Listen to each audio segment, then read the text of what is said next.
तो आज हम ग्लोबलाइजेशन की कहानी में गोता लगा रहे हैं।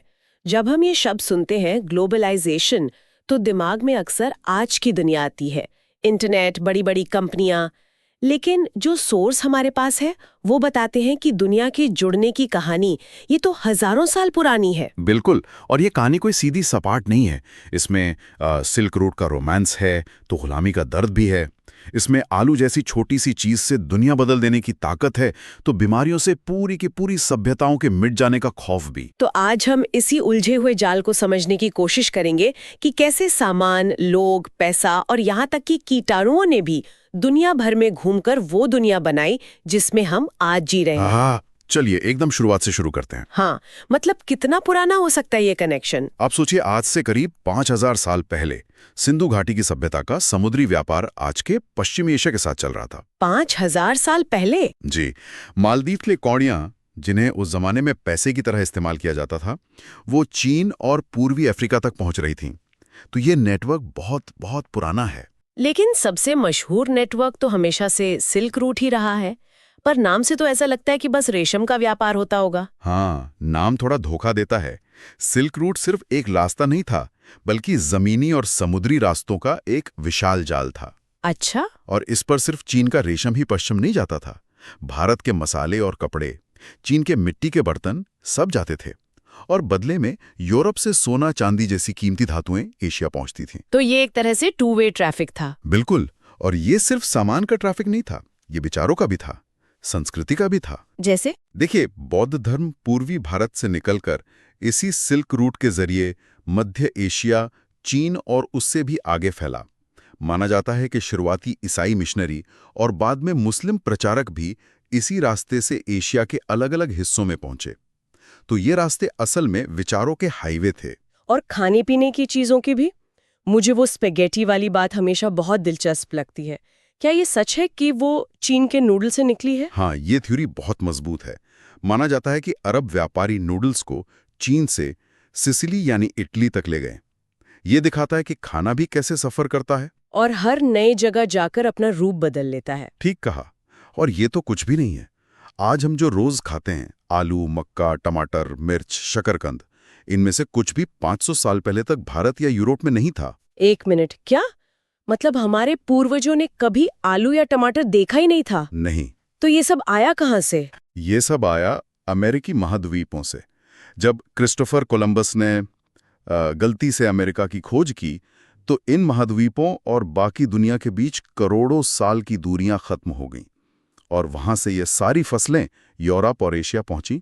और इसका असर तो फिर जबरदस्त हुआ होगा। बहुत बड़ा असर हुआ। आलू को ही लीजिए, उसके आने से यूरोप के गरीबों की जिंदगी ही बदल गई। उन्हें एक सस्ती और पौष्टिक फसल मिल गई। लोग बेहतर खाने लगे, उनकी औसत उम्र बढ़ गई। अच्छा। आयरलैंड में तो किसान आलू पर इतने निर्भर हो गए कि जब 1840 के दशक में एक बीमारी ने आलू की सारी फसल बर्बाद कर दी, तो वहां भयानक अकाल पड़ा। हाँ, करीब 10 लाख लोग भुखमरी से मर गए।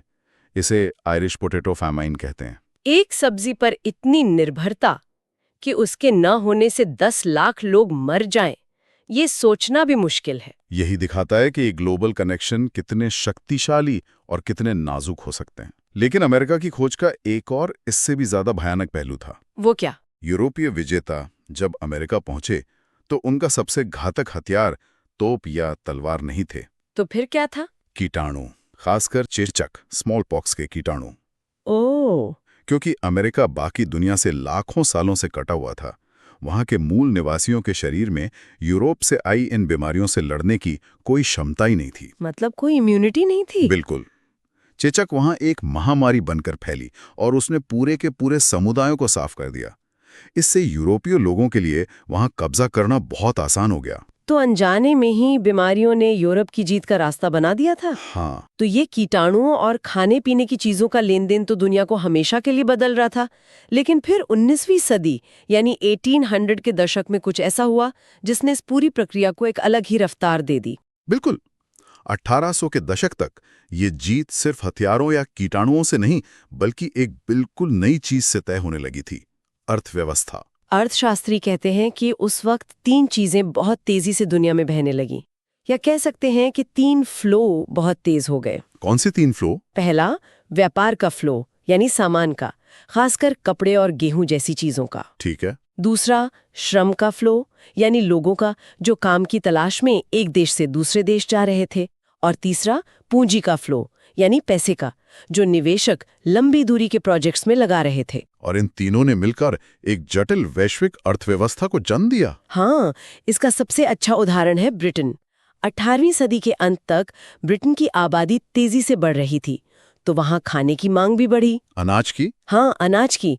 अब वहाँ के बड़े जमींदारों के दबाव में सरकार ने बाहर से मक्का और दूसरे अनाज के आयात पर रोक लगा दी थी।